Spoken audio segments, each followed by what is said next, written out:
Halo pemirsa Cokro TV, saya bersama Bang Zulfan Lindan. Selamat datang ke Cokro, Bang. Siap. Ini saya mau bicarain tentang Pilkada Jakarta yang paling seru kan gitu ya. Kan terakhir ada survei indikator ya, hasil survei indikator politik menyatakan ada 3 nama yang dominan ya. Anies, Basuki Cahayapurnama, Ahok, dan Ridwan Kamil. Gitu. Ya, Anies yang paling unggul ya dari simulasi-simulasi yang ada. Terus sebelumnya kan Nasdem sudah menyatakan mendukung Anies. Ya. Artinya Anies sudah punya tiket nih. Karena dicalonkan PKS sama Nasdem. Yang belum jelas ini PDIP. Nah, ini menarik nih gimana. Dan soal apakah jadi Ridwan Kamil diusung Kim. Karena kan katanya Ridwan Kamil juga akan ke Jawa Barat. Gitu. Jadi ini dengan konstelasi yang semacam ini gimana nih Bang Zulfan melihatnya nih? Ya, pertama kita melihat apakah Jakarta ini masih dianggap terlalu penting oleh kekuatan-kekuatan politik yang ada. Ya kan, apakah PDIP, apakah Koalisi Indonesia Maju, ataupun PKS dan Nasdem, ataupun ada PKB barangkali di situ. Nah, apakah mereka masih menganggap bahwa Jakarta ini penting, gitu loh. Dalam konteks untuk persiapan 2029 atau secara umum? Ya, artinya sejauh mana sih dibandingkan Jawa Tengah, dibandingkan Jawa Barat, dibandingkan Jawa Timur? Karena kan sebenarnya kalau kita lihat dari posisi suara, Jakarta ini kan juga sama Sumatera Utara juga kalah kan, gitu ya. Nah, jadi kalau itu masih dianggap penting, maka PDIP ini memang harus hati-hati. Gitu kan. Kemudian Kim juga harus hati-hati. Nah, kalau PKS sama Nasdem itu sudah jelas mendeklarasikan Anies. Tinggal kan apakah wakilnya tetap Sohibul Imam. Karena kalau PKB kan bilang kalau sekelas Sohibul ya banyak di tempat kami kan gitu. Artinya PKB menginginkan wakil kan gitu. Karena Anies selalu dari dulu kan dianggap sudah inbuilt dengan PKS. Jadi seakan-akan kan ini PKS gitu ya. Kalau di mata PKB gitu ya. Secara idealisme dan ideologis, Anies dengan PKS itu sama. Jadi kalau misalnya Sohibul Iman lagi yang menjadi wakilnya, ya ini PKS semua sebenarnya. Kan gitu. Nah, kalau Nasdem misalnya mendukung Anies Sohibul, itu memang faktor psikologis kedekatan aja. Gitu, bukan persoalan ideologis dan lain-lain ya. Itu. Jadi, nah kalau kita lihat misalnya 3 nama tadi, ya kan, ini bersaing ketat. Persoalannya kan memang bagi Golkar, dia melihat karena Ridwan Kamil ini adalah kader Golkar, dia merasa bahwa Ridwan Kamil harus di Jawa Barat. Itu kan. Mengapa? Karena itu lumbung paling besar untuk pileg ataupun pilpres. Suaranya besar sekali. Dari seluruh Indonesia ini kan suara terbesar itu kan memang Jawa Barat. Jadi Golkar berkepentingan Ridwan Kamil itu tetap ada di Jawa Barat. Dan kans menangnya juga lebih besar di sana. Gitu. Ada yang survei dia di 48, ada di atas 50 sudah kan. Nomor 2 itu di kader Gerindra, Dedi ya. Dedi kan dulu juga Golkar kan. Gitu. Ini memang agak sulit juga buat Golkar ya di Jawa Barat. Kalau nggak Ridwan Kamil harus mendukung Dedi misalnya, Mulyadi. Sementara Dedi itu kan dulu Golkar yang keluar pindah ke nah, ini kan singgungan-singgungan seperti ini kalau nggak di-clearkan, diselesaikan, ini kan jadi nggak mulus gitu loh. Nah, jadi bagi Golkar itu dulu.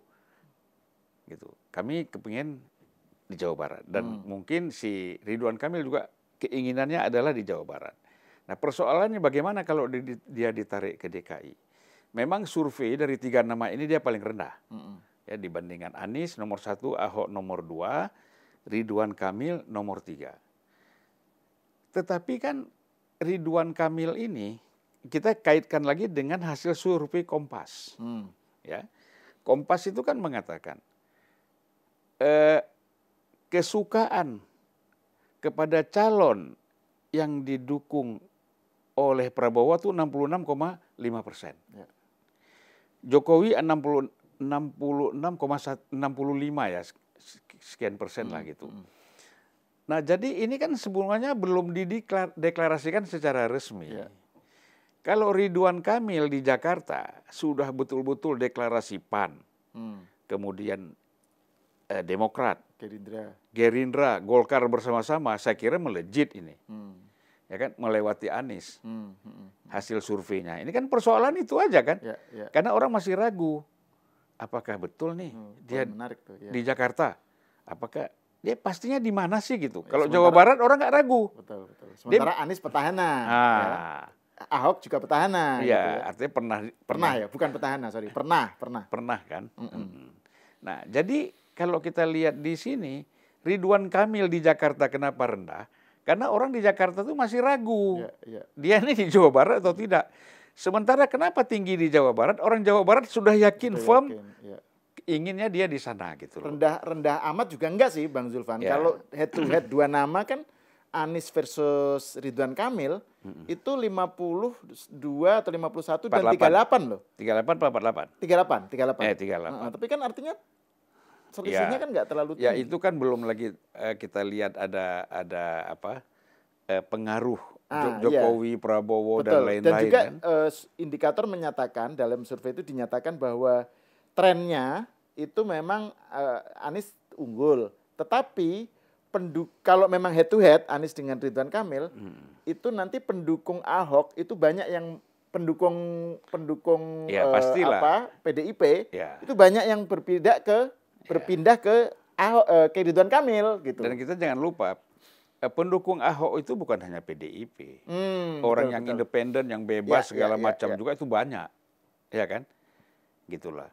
Jadi kalau kita lihat berapa persen sih PDIP kalau kita lihat dari segi pileknya DKI, ya kan?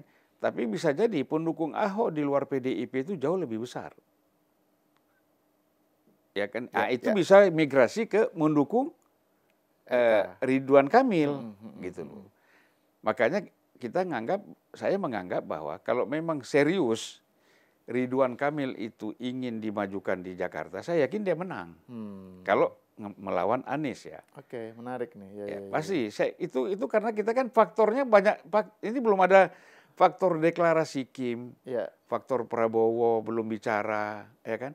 Faktor ketua umum partai yang lain. Terus ini komunitas Sunda di Jakarta. Ya, mungkin. Belum juga kan? Ya. Yang di seputar Jakarta ini kan banyak Jawa Barat. Jawa Barat, ya. Iya kan? Tinggalnya di Bekasi, tinggal di mana, tapi KTP-nya bisa Jakarta, mereka itu. Nah, jadi kalau kita lihat pertarungan ini ya, menarik kalau Ridwan Kamil memang betul-betul mau maju di Jakarta. Begitu juga kalau kita bicara, bukan Ridwan Kamil, siapa? Kaisang misalnya. Ini kalau Kaisang kenapa rendah? Memang dia kan masih dipersepsikan maju di Jawa Tengah. Iya. Kalau memang sudah betul-betul diputuskan dia di Jakarta, saya kira kalau disurvei lain. Gitu, pasti akan meningkat. Tidak, kalau nggak salah kemarin berapa? 1% ya? Kalau di dalam survei indikator, itu kalau tiga nama itu Kaisang kalau nggak salah 5% atau apa, Anies lupa saya, tapi ada sih hitungannya, tapi memang rendah gitu. Ya, tapi kan itu tapi di Jawa Tengah tinggi, elektabilitasnya paling tinggi gitu. Ini memang soal antara Kaisang dan Ridwan Kamil, ini kan memang ada problem. Misalnya tadi Ridwan Kamil kalau mau maju di Jakarta ada ekstra perjuangan, ya kan? Sementara kalau di Jawa Barat walaupun tetap berjuang tapi tidak sebesar tidak seberat di Jakarta gitu loh. Nah, Kaisang juga begitu. Kalau dia di Jawa Tengah ya itu relatif lebih mudah dibandingkan kalau dia di Jakarta. Tapi kan kalau memang ini orang pejuang ya kan, tidak mau cari tempat yang enak, nggak mau di zona nyaman lah gitu ya. Tidak mau di zona nyaman, saya mau bertempur di DKI. Nah, artinya itu kan 5% Kaisang. itu belum ada endorse dari Prabowo, dari Kim, juga dari siapa? Jokowi. Kan belum ada itu. Baru hanya dia sebagai politisi, ketua umum PSI, itu dapat 5%. Ya kan? Kalau nanti betul-betul di-endorse, kemudian diputuskan oleh Kim, dan seluruh kekuatan yang ada di dalam Kim itu, sampai ke ormas-ormasnya, saya kira lain, berbeda. Kan? Itu. Kalau PDIP sendiri gimana Bang? Karena kan saya tahu Bang Zulfan kan banyak punya pengalaman first hand experience lah gitu dengan PDIP ya. Dalemannya udah tahu. Nah ini kan kemarin saya nanya begini karena kemarin kan ada wawancara Ahok di Rossi ya. Kan Ahok ditanya soal apakah PDIP akan soal rematch gitu ya. Dia bilang wah menarik tuh kalau ada rematch antara Ahok dengan Anies. Gitu. Karena kan Ahok kan tinggi gitu loh elektabilitasnya menurut survei Kompas. Survei Litbang Kompas nomor 2 kan gitu setelah Anies. Rematch menarik. Beda 9%. Iya, beda 9%. Itu kan artinya pertanyaan rematch itu menjadi menarik dan jawaban Anda menarik gitu. Nah, tapi yang menarik Ahok bilang kalau misalnya PDIP apakah ada kemungkinan akan hitung-hitungkan menang kalah apa? Menurut dia nggak mungkin. Pertimbangan PDIP itu ideologis. Jadi dia kesannya dia nggak yakin bahwa PDIP nggak akan nyalonin Anies. Gitu. Menurut Bang Zulfan gimana? Ya, saya kira saya setuju dengan Ahok ya, bahwa PDIP itu pertimbangan-pertimbangan idealisme, ideologis, itu kan nggak bisa semudah itu cair ya dalam konteks karena Anies ini kan betul-betul kalau boleh kita katakan ini kan memang dukungannya kan Islam kanan benar gitu kan. Nah, orang tuh tidak semua bisa seperti Surya Paloh. Ya kan, memang ya Nasdem tidak ada warna sebenarnya, nggak punya ideologi seperti PDIP. PDIP kan yang disebut nasionalis kan punya warna ideologis. Kalau Nasdem kan nggak ada, kan gitu ya. Nah, tidak ada warna ideologis di situ. Jadi gampang aja dia mau Anies, mau siapa, besok siapa itu berubah-ubah gitu tuh biasa lah, ya kan? Artinya lebih oportunis. Nah, jadi kalau menurut saya, kalau saya melihat PDIP itu sangat jauh kemungkinan untuk mendukung Anies. Kalaupun itu dilakukan, waduh, saya kira resikonya sangat besar ya. Pertama PDIP itu harus berhitung. Pilpres kemarin, ya, betapa banyak orang-orang PDIP juga yang tidak semuanya ikut PDIP, ikut Jokowi. Ya kan? Kemudian kalau sekarang lagi dia dukung Anies, semakin tergerus lagi tuh. Ya kan? Bahaya buat PDIP, bisa lebih kecil lagi nanti dalam Pilpres ataupun pemilu yang akan datang. Jadi memang PDIP sangat hati-hati dalam hal ini. Oleh karena itu, kalau menurut saya, PDIP memang tidak ada calon lain yang dia harus dukung, itu adalah Ahok. Dan tinggal mencari siapa, katakanlah tokoh Muslim, itu menjadi wakil gubernur yang mendampingi Ahok. Tentu di sini kan Islam moderat. Kan banyak itu tokoh-tokoh Islam, figur-figur Islam moderat. Misalnya koalisinya PDIP dengan PKB gitu misalnya, ya kan? PKB kan banyak Islam moderat di situ dan punya pikiran yang bagus dan bisa mengimbangi Ahok kan. Salah satu yang dimunculkan kan misalnya Bu Ida Fauziah gitu misalnya. Ya, itu bagus saya kira. Ya, Ida Fauziah dengan Ahok itu bagus. Jadi supaya ada kompetitor lah Anies ini kan. Nah yang menarik itu Bang, kalau saya kembali ke Rossi kan Ahok ditanya tentang bahwa dia yakin, kenapa dia yakin begitu, pertimbangannya itu bukan semata-mata soal kekuasaan ya, tetapi soal ideologis, karena dia mengacu kepada kasus 2017. Waktu itu dia sudah divonis, sudah distigma lah ya, sebagai penista agama, kan cap, meskipun belum ada vonis tapi kan sudah dicap oleh masyarakat.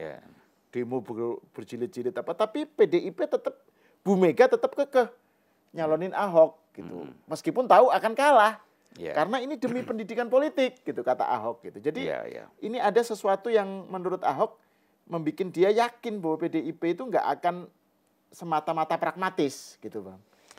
Nah itu kan pengalaman kita di Pilpres. Ya, walaupun Ibu Mega mengatakan bahwa kita menang 1 putaran, kita ini, tapi kan sebenarnya secara real politiknya mereka juga paham bahwa agak berat nih kita untuk menang. Dari survei-survei, ya, kemudian dari ini, tapi kan tetap tidak akan merubah prinsipnya untuk mendukung Ganjar. Ya. Kedua, yang paling aneh itu kan ketika memutuskan capres. Ini kan nggak perlu lebih dari 5% yang namanya Pak Mahfud. Iya kan? Cawapres. Cawapres. Ya. Pak Mahfud itu sebagai cawapres, itu nggak pernah lebih dari 5%. Yang di atas itu kan ada Ridwan Kamil, ada yang namanya Sandiaga Uno. Bahkan kan ini koalisi dengan P3 kan. Kemudian ya, inilah kita bilang Sandiaga Uno lah kita anggap, karena itu betul-betul partai koalisi P3 dengan PDIP. Betul. Dan surveinya tinggi, ya. Lebih tinggi dari Erick Thohir kan gitu. Tetapi kenapa yang dipilih Mahfud? Nah saya kira ini memang kenapa pilih Mahfud? Karena Mahfud ini figur yang dianggap anti korupsi, ya kan? Figur yang memang punya prinsip yang secara ideologis itu ada kesamaan dengan PDIP. Makanya mereka pilih Pak Mahfud. Nah padahal kalau kita bicara dari hasil survei kan itu nggak logis. Gitu. Nah itulah apa tadi yang dikatakan Ahok tadi. PDIP kadang-kadang ini kalau sudah bicara prinsip, dia bertahan walaupun dia kalah. Gitu. Nah itu saya kira bukan PDIP-nya ya, itu prinsip Ibu Meganya itu. Nah, Ibu Mega tuh memang kekeh lah. Dan Ahok maksudnya Ahok sebagai orang yang dekat dengan Bu Mega kan, bahwa dia ngomong begitu di wawancara publik, di acara publik seperti Rossi gitu kan, itu pasti kan dia sudah punya keyakinan bahwa Bu Mega pasti akan setidaknya pandangan dia tentang Bu Mega nggak keliru lah gitu ya. Ya, dan pasti mereka juga ada komunikasi ya saya kira. Bu Mega biasanya itu kalau sudah begitu kan kamu siap-siap ya. Nah, itu kan Presiden bilang kamu siap-siap untuk maju gitu loh. Artinya kamu persiapkan dirilah untuk maju gitu loh. Nah ini menarik Bang, kalau misalnya memang misalnya PDIP punya calon sendiri, misalnya koalisi dengan PKB ya, terus PKS dengan Nasdem, terus ada Kim, ini berarti akan ada 3 calon ini ya, tiga nama yang di 3 besar itu jadi cagup semua ini ya, menarik ini ya menarik. Ininya. Nah kalau misalnya gini, Ridwan Kamil tetap di Jawa Barat, oke, Kaisang di Jawa Tengah. Siapa dong yang paling logik untuk posisi dari calon dari Kim? Nah, itu, menurut saya AHY. Oh iya, menarik nih. Iya. AHY itu bisa menjadi calon nanti diputuskan oleh Kim. Iya kan? Dan tidak susah mendongkrak AHY di Jakarta itu. Orang oh ya AHY kan langsung gitu kan? Iya. Walaupun dalam survei namanya tidak masuk. Iya ya, dalam top of mind kenapa nggak masuk Bang kira-kira? Nggak masuk ya, mungkin karena orang sudah menganggap akan dia udah nggak mungkin lagi jadi cagup. Dia kan sudah menteri, sudah apa, orang kan berpikir gitu. Nah tetapi kalau kebutuhan Kim, memang nanti AHY lah yang bisa mereka majukan. AHY itu sangat tidak sulit untuk maju sebagai gubernur dan akan surveinya akan tinggi dan dukungan besar juga akan masuk di sana.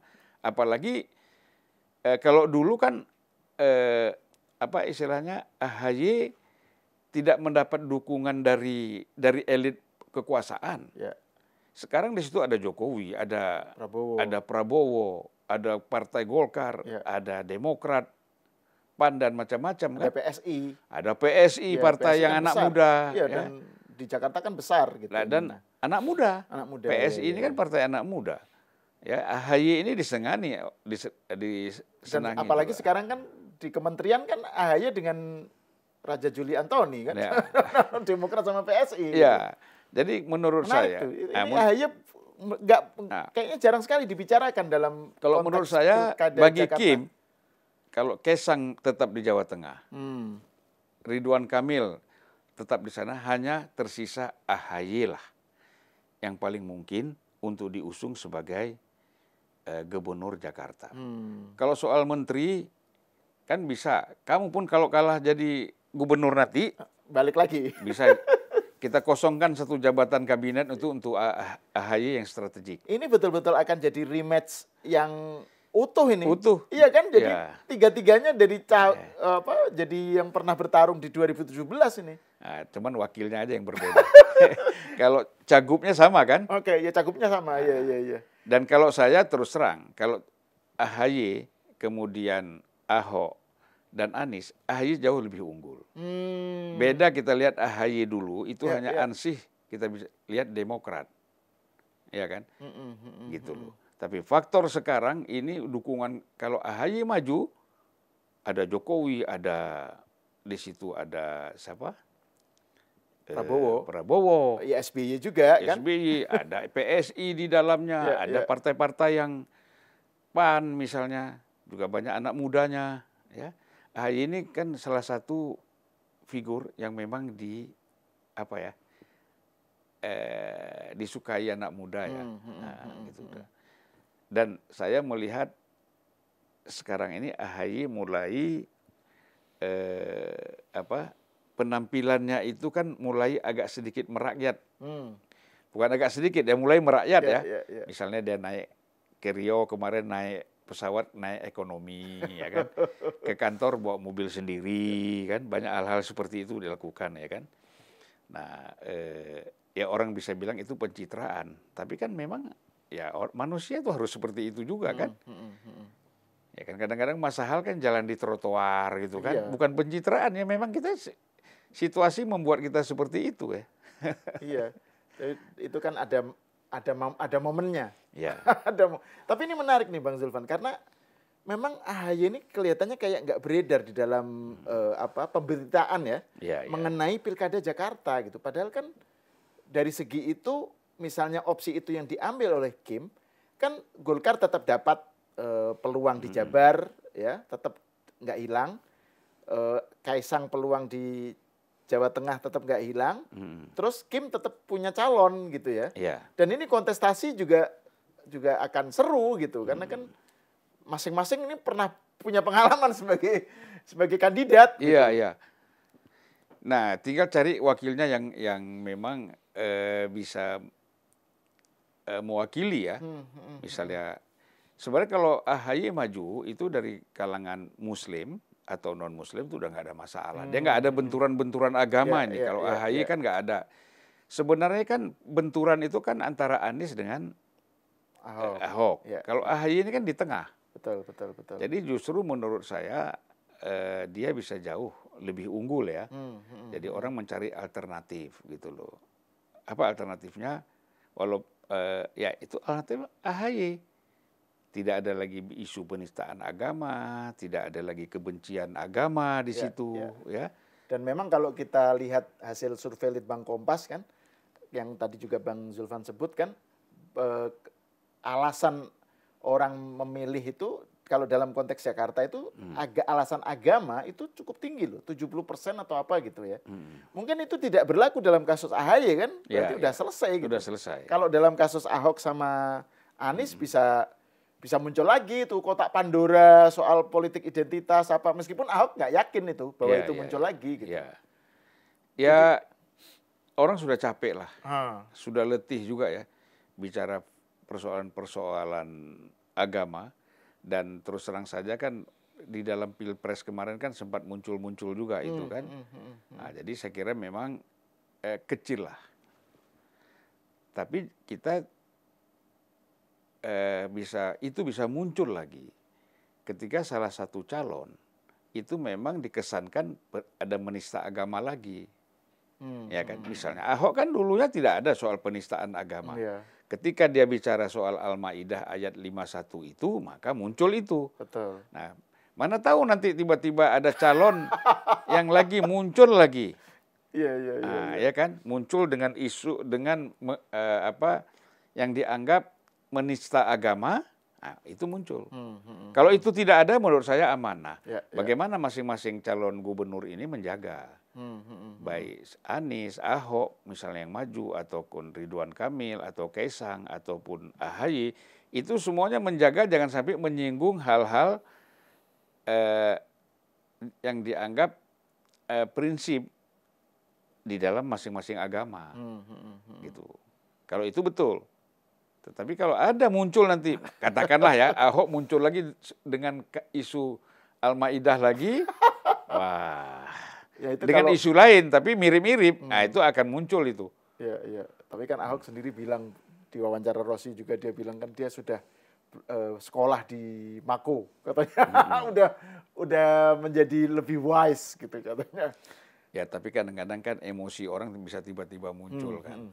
Nah, kalau ini Bang Zulfan, kalau di dalam Pilpres kemarin orang bicara mengenai Jokowi efek, ya kan? Nah, kalau di pilkada ini kan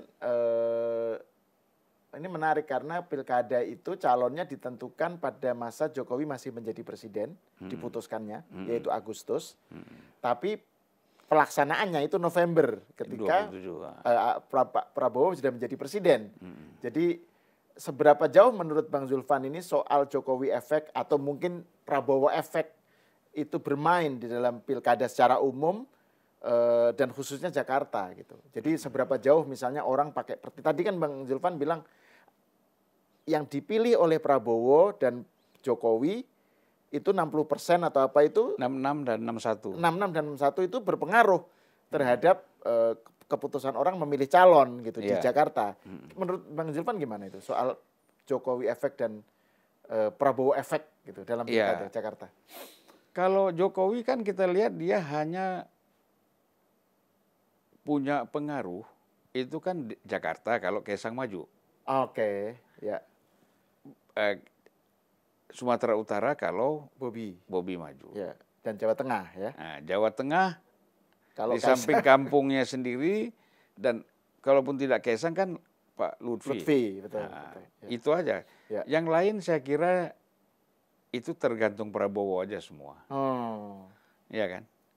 Nanti Hovifah, kemudian dia nggak ikut campur lah. Ridwan Kamil mau jadi gubernur.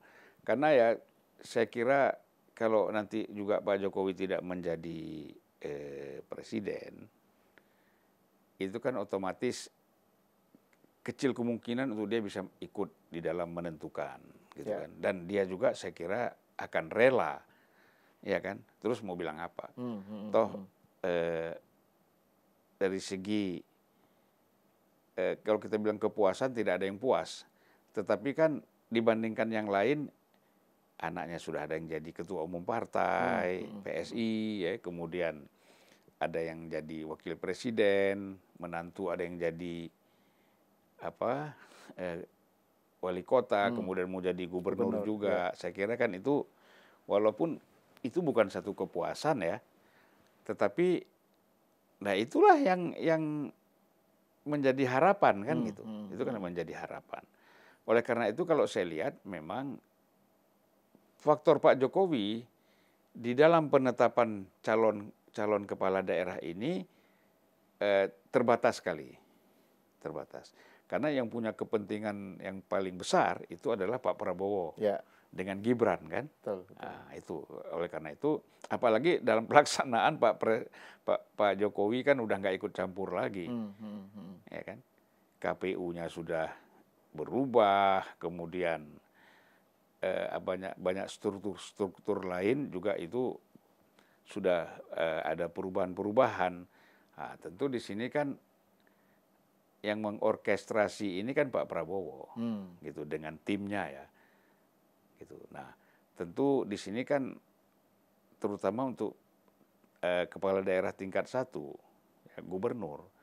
Nah, ini kan diharapkan semuanya menjadi orang-orang yang solid, bisa bekerja sama, bisa dikendalikan oleh seorang presiden, gitu. Kalau enggak bahaya kan? Nah, kalau kepala daerah tingkat 1, gubernur sudah bisa solid, itu gampang mengendalikan ke bawahnya, ya kan? Artinya kan Mendagri itu bisa langsung melakukan perintah, ya kan?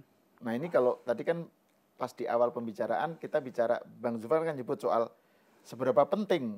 Pertanyaan pertama kan seberapa penting nih Jakarta nih. Kalau bagi PDIP dan Kim itu penting, maka akan mencari cara untuk memenangkannya gitu kan. Kandidatnya harus kuat dan lain-lain. Nah, kalau ini terkait dengan soal wacana keberlanjutan yang menjadi slogannya Pak Prabowo, ini kan kenapa Jakarta itu penting? Itu kan kalau misalnya Jakarta dipimpin katakan aja Anies yang menang nih. Yang wacananya adalah slogannya pas Pilpres perubahan. Terus dia 2029 kan Jakarta kan konon dianggap sebagai pokoknya ini batu loncatan untuk Pilpres, ya kan? Kalau 2029 nanti Anies punya potensi yang kuat untuk maju karena dia jadi gubernur, kan ini jadi ancaman bagi Prabowo gitu. Jadi artinya Jakarta sangat penting dari segi itu gitu. Sebenarnya bagi Prabowo hampir semua orang ancaman. Bukan hanya Anies. Tapi ini menarik yang tadi itu loh Bang Zulfan, soal AHY itu loh. Saya masih, wah benar juga nih. Jangan dipikir kalau kalau AHY jadi gubernur DKI tidak ancaman juga buat Prabowo. Jadi saya kira kalau berpikir bahwa ancaman, bisa jadi itu kan semua ancaman. Nah, tapi kan orang semuanya harus legowo. Ya kan, nggak bisa dong. Kita harus milih orang yang semuanya manut kepada kita, tapi nggak punya kualitas. Oke lah, nanti kan bisa dikompromikan semua. Bisa dikompromikan semua. Misalnya, AHY jadi gubernur, Ridwan Kamil jadi gubernur. Si ini terus nanti akan kompetitornya 2029 menjadi kompetitornya Prabowo. Nah, itu repot kita. Akhirnya kita nggak pernah dapat figur-figur kepala daerah yang berkualitas. Overthinking itu namanya. Overthinking. Nah, jadi kalau menurut saya Prabowo tidak sejauh itulah. Buat dia ya selama orang itu yang paling penting mampu, bagus, qualified, kemudian bisa bekerja sama. Itu aja. Jadi dia nggak takut sama sekali. Gitu. Kalau dia berpikir gitu, ini ancaman-ancaman semua, repot. Nggak ada ancaman. Nggak ada yang dipilih malah. Nah, terus ini terakhir nih. Saya selalu, kebiasaan saya kalau ngobrol itu selalu ada yang terakhir nih. Saya mau kembali ke soal PDIP, Bang. Kan di Pilpres kemarin karena pertimbangan bahwa Jokowi kemudian dianggap sebagai pihak yang berseberangan dengan PDIP dan Bu Mega, kan dianggap sebagai musuh, tanda kutip ya. Atau nggak usah tanda kutip, musuh gitu. Nah, sementara PDIP itu kan di Pilgub Jakarta ada yang mengatakan bahwa mengusung Anies, karena Anies ini juga toh tidak diragukan lagi, jangan meragukan kebangsaannya Anies lah gitu apa. Tapi juga terutama karena dia musuhnya Jokowi. Lawannya Jokowi lah. Jadi sementara kalau dalam politik kan lawan dari lawanku adalah temanku gitu. Nah, maksud saya seberapa jauh kalangan di PDIP yang mendukung tadi Anies dicagupkan karena elektabilitasnya tinggi atau apa gitu. Itu akan menerima kalau Ahok yang akhirnya diputuskan sebagai pemilih. Sebagai calon. Maksudnya dari Anies apa Ahok? Enggak, kalau Ahok akhirnya diputuskan oleh PDIP sebagai calon, itu kalangan PDIP yang tertarik Anies kira-kira gimana? Akan ikut juga ya? Ikut saya kira. Nggak mungkin dong. Karena kan mereka harus memenangkan calon partai. Kan? Oke. Jadi kalau memang PDIP mencalonkan Ahok, ya pasti konstituen dan para pendukung PDIP akan mendukung Ahok. Nggak mungkin ke Anies. Gitu. Ya kan? Dan orang-orang yang kita anggap sebagai Islam moderat, dan banyak sekali itu Islam moderat, itu juga banyak yang mendukung Ahok loh. Saya kan ketemuan ibu-ibu pengajian, ibu-ibu ini senang. Bahkan bukan itu, karangan Habib pun saya ketemu banyak yang senang sama Ahok. Karena gini, orang butuh seorang yang betul-betul bisa membuktikan bisa kerja. Dan hasil kerja itu kelihatan. Dan antara perkataan dengan perbuatannya itu sinkron gitu. Kita harus objektif ya. Pada masa Ahok gubernur DKI itu tertib. Tidak ada kaki lima. Sekarang coba kalau kita masuk ke pasar Minggu, kita masuk kemana-mana, itu udah mulai lagi jalan macet. Angkot berhenti di mana-mana. Kalau waktu Ahok dulu sama Jokowi dan Ahok dulu ya, kemudian dilanjutkan oleh Ahok, itu kan boleh dibilang Jakarta itu rapi, bersih. Wali kota itu takut. Iya, iya, betul. Wali kota itu camat semua takut sama Ahok karena dia turun langsung. Ya, Lu nggak beres, dia tahu detail. Lu nggak beres, gua pecat. Dan dipecat benar. Nah, jadi orang tuh suka, ya kan? Dan saya tanya sama kalangan Habib tuh, kenapa Habib kok dukung Ahok? Begini, ini kan bukan imam. Nggak ada urusan syariat, nggak ada urusan ketaatan. Ini kan kerja-kerja eksekutif. Iya kan? Dan juga kalau kita ingat 2017 ya, di putaran pertama, artinya Ahok sudah di stigma sebagai penista agama. Di putaran pertama dia menang loh. Artinya kan nggak terus kemudian drop banget gitu. Pendukungnya tetap nomor 1. Kalau misalnya di Jakarta tidak menganut prinsip 50%+1, udah menang. Udah tetap jadi gubernur. Jadi gubernur. Nah, tapi kalau dari sudut pandang para pendukung Anies, Bang, itu sebenarnya andaikan PDIP itu dukung Anies dan menjadi cawagupnya, gitu ya, itu keuntungan buat Anies karena kemudian dia memperluas basis pendukungnya. Kan kalau PKS dan Nasdem, maksudnya calonnya itu Anies dan Sohibul Iman, kan kesannya kayak ini kanan semua gitu. Kalau ada PDIP kan meluas gitu. Menurut Bang Zulfan gimana? Kalau misalnya ternyata Anies tidak berhasil cawagupnya bukan ini PDIP. Jauh lah ya. Kalau kita bicara PDIP dukung Anies itu jauh. Jauh sekali. Apalagi di situ terus terang, ya kita bisa aja ngomong, kita PKS dengan PDIP bisa bersama ini, itu kan wacana. Ada yang guyonan, animasi. Jadi Anies dan Masinton. Candaannya gitu. Iya. Nah, jadi itu sebenarnya secara prinsip susah betul ketemu. Satu. Saya tahu betul bagaimana hubungan pribadi Pak Surya Paloh dengan Ibu Mega. Nah, itu juga satu problem lagi. Ya kan? Itu satu problem lagi. Yang tidak mudah. Gitu loh. Ya. Bagaimana ketika Nasdem misalnya Rakernas Nasdem mendeklarasikan Ganjar misalnya. Kan kita tahu sikap PDIP seperti apa. Ya kan? Sikap Ibu Mega seperti apa gitu loh.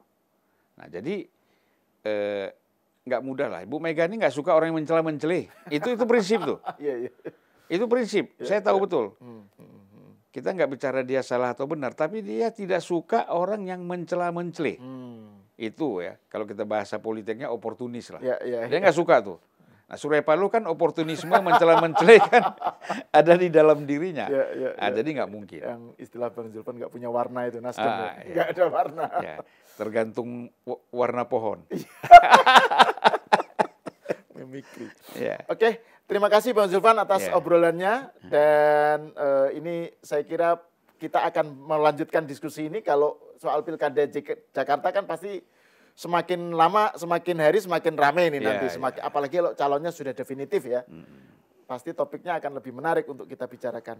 Oke, pemirsa, sampai di sini dulu. Kita berjumpa lagi di episode selanjutnya.